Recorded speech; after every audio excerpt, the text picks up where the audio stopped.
तैयार हो जाइए, ये है साइंस ऑफ स्टूपिड। वार्निंग, इस शो में किए जाने वाले स्टंट्स कुछ हाईली अनक्वालिफाइड इंसानों ने किए हैं, जिन्हें ना साइंस की समझ है, ना ही अपनी हड्डी टूटने का डर। अगर आपने इनकी कॉपी करने की कोशिश की तो आपका ही नुकसान होगा। साइंस का कहर किसी का हॉरोस्कोप देखकर नहीं आता, लेकिन हाँ, हमारी साइंस से पंगा लेने की हरकतें हमारी किस्मत बदल सकती हैं। एक पल में खुशी तो दूसरे पल में गम दे सकती हैं। Learning the scientific ways with extra dose of fun, this is our way, the science of stupid. ऐसा शो जहां साइंस ने ला खड़ा किया है कुछ स्टूपिड लोगों को हमारे सामने और मौका दिया है हमें उनसे कुछ सीखने का। अरे हाँ भाई, सीखा तो किसी से भी जा सकता है ना। आज के एपिसोड में देखेंगे नकली आर्मी ट्रेनिंग में क्यों हुए हमारे रंगीले फेल, और खाना बनाना छोड़ के मैडम को बैले की क्या पड़ी थी, और out of control jet boat का control accident.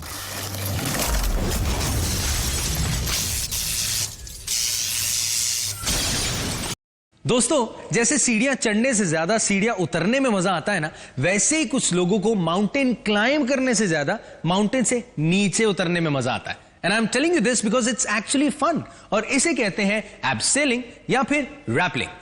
But fun can be dangerous sometimes, और कभी कभी सही इक्विपमेंट और ट्रेनिंग भी घातक हो सकती है। आइए देखते हैं एक ट्रेनिंग की शूटिंग। कैमरा देखकर बंदा इतना कॉन्शियस हो गया कि चक्कर आ गए। थैंक गॉड नकली दीवार थी, पर जो भी है, सर पे अंडा तो जरूर निकला होगा। पर अगर आप कॉन्फिडेंटली रैपलिंग करना चाहते हैं तो इसमें मैं आपकी मदद करूंगा। जी हां, समझाता हूं आपको इसके पीछे की साइंस, ताकि आप कभी भी रैपलिंग करते वक्त नर्वस ना हो। रैपलिंग या कहिए एब्सेलिंग में ग्रेविटी आपकी बॉडी को नीचे खींचती है और रस्सी का फ्रिक्शन आपको गिरने से बचाता है। फ्रिक्शन बढ़ाने के लिए क्लाइंबिंग रोप आमतौर पर एक मेटल फ्रिक्शन कंट्रोल डिवाइस से जोड़ी जाती है। ये एक ब्रेक की तरह काम करता है। The effect of winding is exponential. इसका मतलब है आप अपने बॉडी वेट के 10वें हिस्से से ज्यादा फोर्स नहीं लगा सकते। डिवाइस की मदद से रोप का एंगल चेंज करके फ्रिक्शन को एडजस्ट किया जा सकता है। नीचे जाना है तो रोप को ढीला छोड़िए, और रुकना है तो फ्रिक्शन अप्लाई कीजिए। यू नो, रिलेशनशिप्स में फ्रिक्शन भले ही एक विलेन की तरह हो, पर क्लाइंबिंग में इससे दोस्ती करनी ही पड़ेगी। अब भाई साहब को देख लो, रस्सी बांध के शीर्ष आसन कर रहे हैं। एब्सेलिंग में आपको रस्सी के एंड पर एक नॉट बांधनी पड़ती है, क्योंकि अगर आप फिसले तो ब्रेक लगाने के लिए आखिरी मौका भी नहीं मिलेगा। बिना फ्रिक्शन डिवाइस के एब्सेल करना पॉसिबल है, पर एडवाइजेबल नहीं। ये स्पाइडरमैन का कजन बैल्कनी पर एक रस्सी बांधकर कारनामा करने वाला है। मतलब वेला पंती की भी हद होती है यार। It's dangerous. Now guys, that was really disastrous. आप कितनी भी मजबूत बैल्कनी में पक्की से पक्की नॉट बांध लें, पर अगर वो मजबूत नहीं है तो अंजाम यही होगा। इसका स्टंट तो फुस हो गया, पर शुक्र है कमर नहीं टूटी। लेकिन इस चंपक चंद ने इसे नाम दिया है नमूनगिरी, जो ये फुल मून में ही करता है, ताकि इसकी स्टूपिडिटी सबको चमकती हुई नजर आए। भाई साहब खाते क्या हो? मतलब दिमाग ढीला करने की दवाइयां चल रही हैं क्या? अगली बार एक काम करना, हवाबाजी से पहले ना कुंडली चेक करवा लेना प्लीज।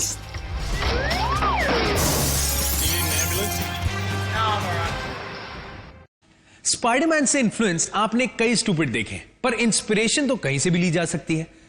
मकड़ी की तरह दीवार पे चढ़ना हलवा है क्या? कमाल है यार।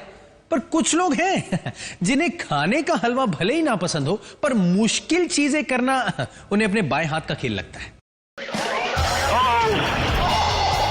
एक बार फिर फ्रिक्शन ही वॉल रनर की सपोर्ट निकली।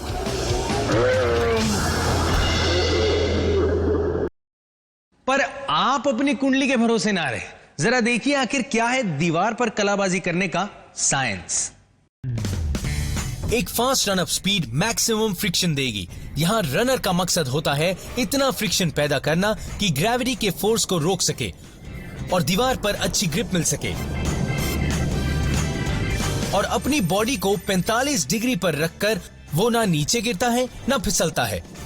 आखिर में स्प्रिंग की तरह छलांग लगाकर अपना मोमेंटम बनाए रखता है। अगर आप सीख जाएं बस इतनी सी साइंस, तो किसी को भी इंप्रेस कर सकते हैं। पर अगर बिन सीखे बनेंगे शेर तो मैदान जंग में हो जाएंगे ढेर। खुश तो ऐसे हो रहा है जैसे लाल किला कूदा हुआ गंजू। और भाई दीवार पे चलने की बात हो रही है, डंडे पे नहीं, कहाँ लेट रहा उस पे। वॉल रनिंग ऊपर की तरफ हो सकती है, पर अगर दीवार धोखा दे दे तो और पैरों का जजमेंट भी जरूरी है, वरना खोपड़ी को तकलीफ होगी।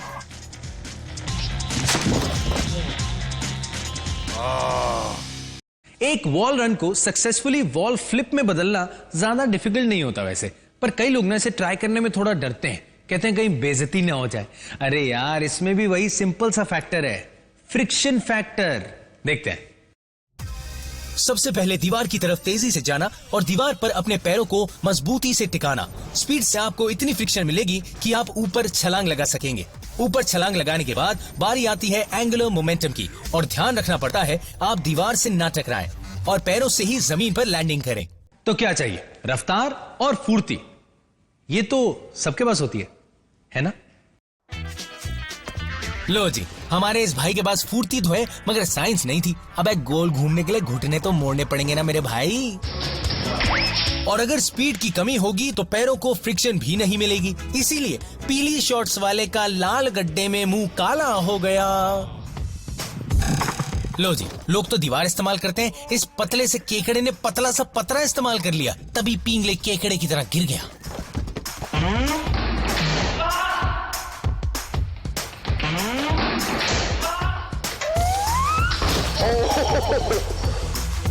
मेरे जोशीले भाई ने पैर पहले ही काफी ऊपर रख दिया। इसकी बॉडी का एंगल ऐसा है, पर होना ऐसा चाहिए था। नतीजा ये हुआ कि खुद को और ऊपर नहीं उठा पाया, और रोटेशन के लिए जो एयर टाइम चाहिए था वो नहीं मिला। तो इससे पहले कि घूम पाता, पपीते की तरह टपक गया जोशीला। जंपिंग जैक, क्या डांस था उनका। वैसे उनकी डांसिंग के पीछे कोई साइंस नहीं थी, पर हाँ, हर जंप के पीछे साइंस होती है। उनमें से एक जंप है long jump. But first let's see our stupid example. Madam के लिए ये लॉन्ग कुछ ज्यादा ही लॉन्ग था। लो जी, खाई मुंह की। फिलहाल लॉन्ग जंप का वर्ल्ड रिकॉर्ड है अमेरिका के माइक पॉवेल के नाम, जो है करीब 29 फीट यानी 8.95 मीटर। और आपको बता दूं कि पिछले 22 सालों से ये रिकॉर्ड कोई नहीं तोड़ पाया। पर अगर आप ये रिकॉर्ड तोड़ना चाहते हैं तो इसके पीछे की साइंस जो है वो समझनी रियली बहुत इंपॉर्टेंट है। अच्छी लॉन्ग जंप के लिए आपको चाहिए हॉरिजॉन्टल वेलोसिटी। हर एक्स्ट्रा 3 किलोमीटर पर आवर में आप 3 फीट आगे बढ़ते हैं। बेस्ट लॉन्ग जंपर्स की स्पीड 30 किलोमीटर पर आवर तक हो जाती है, और टेक ऑफ एंगल होता है करीब 21 डिग्री। वो एक आग बनाते हुए जाते हैं जो मैक्सिमम 6 फीट ऊंचा होता है, और अपनी टांगों को आगे एक्सटेंड करते हैं ताकि ज्यादा से ज्यादा डिस्टेंस अचीव कर सके। और हाँ, लैंडिंग किसी सॉफ्ट सरफेस पर हो तभी इतनी मेहनत का मजा है। अच्छी लॉन्ग जंप के लिए आपको चाहिए हॉरिजॉन्टल वेलोसिटी। हर एक्स्ट्रा 3 किलोमीटर पर आवर में आप 3 फीट आगे बढ़ते हैं। बेस्ट लॉन्ग जंपर की स्पीड 30 किलोमीटर पर आवर तक की हो जाती है, और टेक ऑफ एंगल होता है करीबन 21 डिग्री। वो एक आर्क बनाते हुए आगे जाते हैं, मैक्सिमम 6 फीट ऊंचा उछलते हैं। क्या बात है यार। और अपनी टांगों को ना एक्सटेंड करते हैं ताकि ज्यादा से ज्यादा डिस्टेंस कवर कर पाए। और हाँ, अगर लैंडिंग जो है वो किसी सॉफ्ट सरफेस पे हो जाए तो मेहनत का मजा आ जाता है। वैसे फेल ना सिर्फ पढ़ाई में नहीं होते, स्पोर्ट्स में भी होते हैं। इस लल्लू को देख लीजिए, मेरे बांगड़ू। पर पता है, फेल होकर ना सक्सेस का स्वाद बड़ा अच्छा आता है। इस आउट ऑफ शेप एथलीट की ना स्पीड है, ना ये एंगल से कूद पाएगा, पर गिरकर इन लोगों को नुकसान जरूर पहुंचाएगा। एक घायल हो गया भाई, एम्बुलेंस बुलाओ। स्लो मोशन में देखते हैं चोट लगने की इंटेंसिटी, और ये तो गॉगल्स पहन के सीधे जाएगा हॉस्पिटल के बेड पे। क्या बात है। अब इतना मल्टी टैलेंटेड कौन होगा जो लॉन्ग जंप, हाई जंप और हर्डलिंग एक साथ करेगा। वाह, वो बात और है कि तीनों में एक साथ मिला अंडा। भाई बाद में ट्राई करना, निकल लो। अरे ग्राउंड पर तो सभी करते हैं, मैं वाटर की लॉन्ग जंप करूंगा। हाँ, ये चीटिंग है, ये मैंने इतनी पास नहीं रखा था।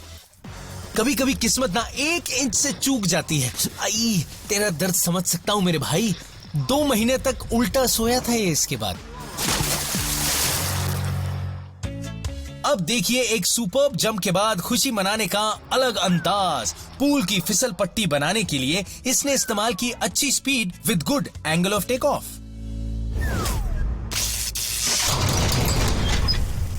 लाइफ में बैलेंस रहना बहुत जरूरी है, पर आजकल की हेक्टिक लाइफ के तमाचों से कौन बच पाता है यार।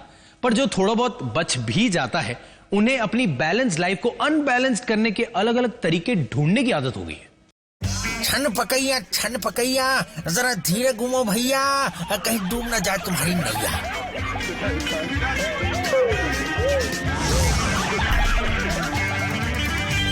इस अनबैलेंस दुनिया में अपनी बॉडी को बैलेंस रखने का साइंस मैं आपको बताऊंगा। क्यों? गुना में काम की चीज। डिजीनेस यानी सर चकराने के पीछे वजह है ब्रेन के सेरेबेलम नाम के पार्ट में कंफ्यूजन होना। ये पार्ट बॉडी के मेजर सेंस सिस्टम से आई इंफॉर्मेशन को प्रोसेस करता है, जो है आईज, मसल्स और इनर ईयर, जहां एंडोलिम्फ नाम का एक फ्लूइड ग्रेविटी और एक्सेलरेशन की वजह से हिलता डुलता रहता है। ये बॉडी का स्पिरिट लेवल होता है। डिजीनेस से बचने के लिए बैले डांसर्स घूमने से पहले अपनी नजरों को एक ही स्पॉट पर रखते हैं। इस टेक्निक को स्पॉटिंग कहते हैं। कान से आ रहे डिजिंग सिग्नल्स को आंखें दबा देती हैं और लगातार प्रैक्टिस से इनका सेरेबेलम होता है कंट्रोल में और डिजिंग इफेक्ट हो जाता है कम।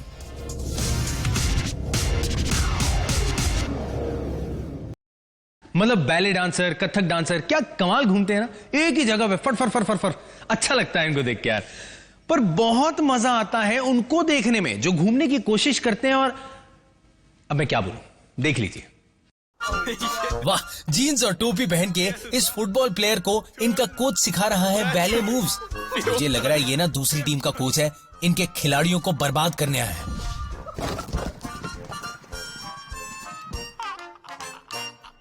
ओह माय गॉड, खाना बना के थक गई, थोड़ा बैले कर लेती हूँ। ला ला ला ला ला ला ला ला ला ला ला ला उला ला। आई मेरा मुंह टूट गया, नया लेके आ।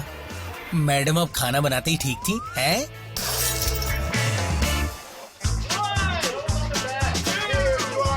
अगर आप बैठकर घूमते हैं तो आपके कानों के अंदर एंडोलिम्फ पर ज्यादा असर दिखता है और आपका सर भी ज्यादा घूमता है।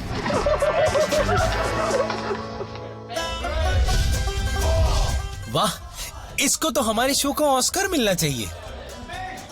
हम तो गिरेंगे, तुम्हें भी ले डूबेंगे सनम। आओ।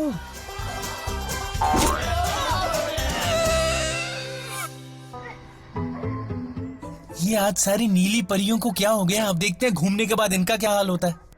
मैं चली पेड़ की छांव में। घूमने के बाद इनर ईयर और ब्रेन पहले की पोजीशन में आने में थोड़ा वक्त लेते हैं। जैसे ये मस्ती में घूम तो लिए, पर बॉल तक आने में नानी याद आ जाएगी।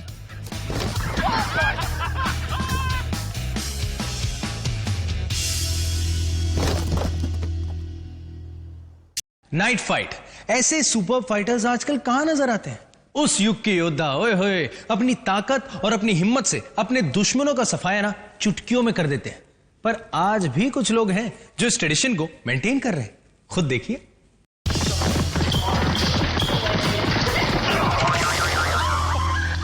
ये थे हमारे कुछ स्टूपिड्स और ये आपके एंटरटेनमेंट के लिए कुछ भी कर लेते हैं। आपसे इतना प्यार जो करते हैं ना।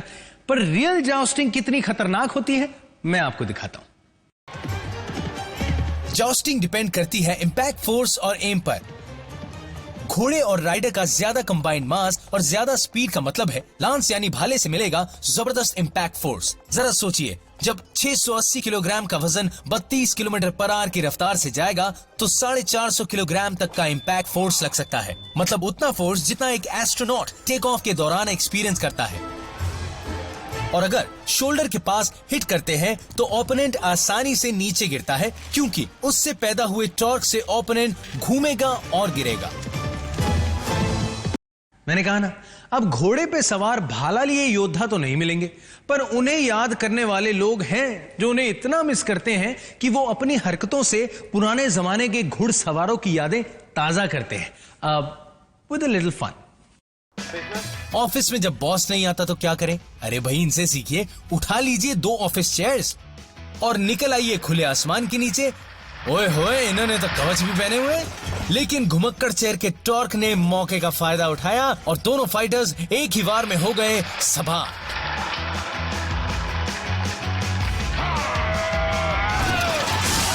कुछ हैं जो इस टाइम पास काम को पूरे जोश के साथ करते हैं और खड़ूस दोस्तों से बदला लेने का मौका भी समझते हैं। जॉस्टिंग में जैसा मैंने बताया, मास और स्पीड के मिलने से ही इम्पैक्ट फोर्स मिलता है, पर इन सोफिस्टिकेटेड फनी फाइटर्स को कौन समझाए कि यूनिसाइकिल में आने से वो स्पीड नहीं मिलेगी, पर हाँ, एक दूसरे को गिराने का अच्छा गेम खेल सकते हैं। बच्चों की कार्स घोड़े जितनी भारी भले ही ना हो, पर हॉकी के हल्के इम्पैक्ट फोर्स ने ही अपना काम कर दिया। देखिए, टॉर्क की वजह से कार्स घूमी है और दोनों नकली प्रोफेशनल्स हुए जमीन पे ढेर।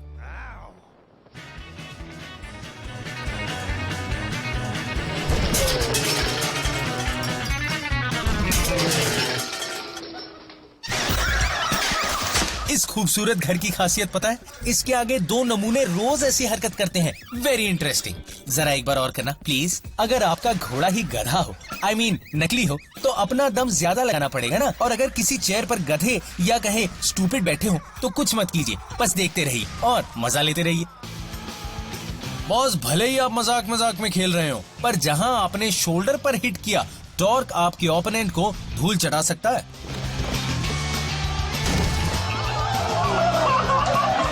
याद है ना राइडर और उसके घोड़े का वजन और हथियार? ये सब मिलाकर करते हैं जबरदस्त हमला, पर इनका ना घोड़ा ढंग का है ना ही हथियार।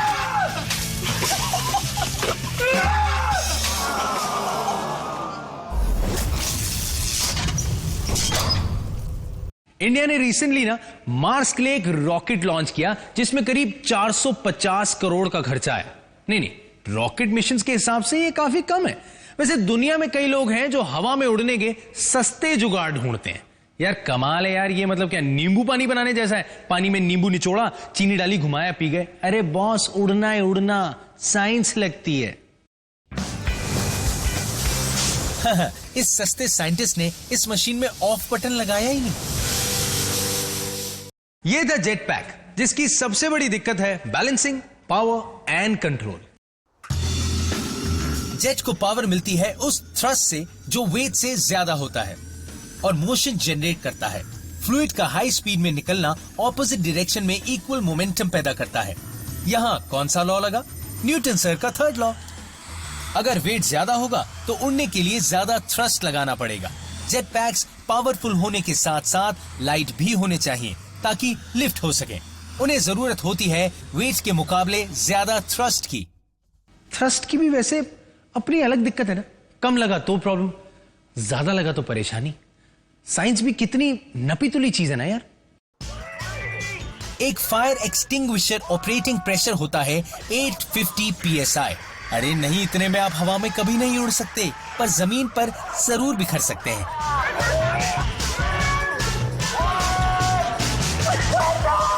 और इनके बिखरने की वजह थ्रस्ट नहीं, इनके छोटे व्हील्स थे। छोटे टायर मतलब छोटा सा बम्प भी आपको पटक देगा। क्या होता है जब ऑफिस में काम करते करते आदमी पकने लगता है? थोड़ा सा टाइम पास, ये भी वही कर रहा है, पर मुझे तो ओवर टाइम पास लग रहा है। अरे भाई, बस कर काम कैसे करेगा? ओह अच्छा, ये प्लान था, मेडिकल लीव।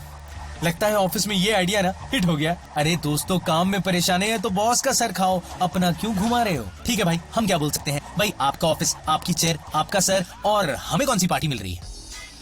रॉकेट फ्यूल की बजाय ये जेट हाई प्रेशर वाटर से थ्रस्ट जनरेट करता है, पर ये तो फ्लॉप शो निकला। कभी कभी ज्यादा दिमाग लगाना भी बेइज्जती की वजह बन सकता है। देखना भाई, कहीं शार्क उड़ता परिंदा समझ के लंच पे खा ना जाए आपको पता है 320 किलोग्राम का थ्रस्ट पायलट को 35 किलोमीटर पर आवर की स्पीड से करीब 9 मीटर हवा में ऊपर उठा सकता है। पर नीचे लाना ग्रेविटी के लिए चुटकियों का काम है। टेक्नोलॉजी अच्छी है, पर उड़ने के लिए पायलट गिरी ये तो आनी बनती है ना।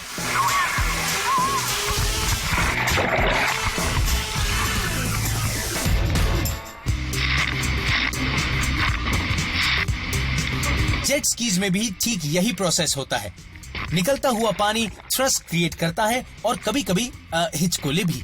पानी में वेट रेशियो के मुकाबले अच्छा खासा थ्रस्ट पैदा हो जाता है, पर जोश को उंगलियों में रखने वाले अक्सर चुल्लू भर पानी में डूबते भी हैं।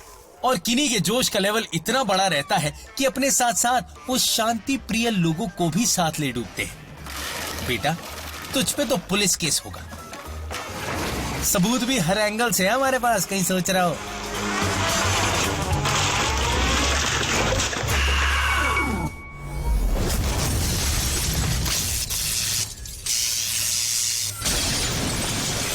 पूरे एपिसोड में बहुतों ने टांगे तुड़वाई, सिर फुड़वाए और किसी ने चक्कर भी खाए, पर सब में एक बात कॉमन थी, सबने साइंस से पंगे लिए। और आप इन पंगों से बचे रहें, इसीलिए तो हम लेके आते हैं ना आपके लिए साइंस ऑफ स्टूपिड। कीजिए साइंस की रिस्पेक्ट और रहिए सेफ, सीखते रहिए और सिखाते रहिए। Bye bye.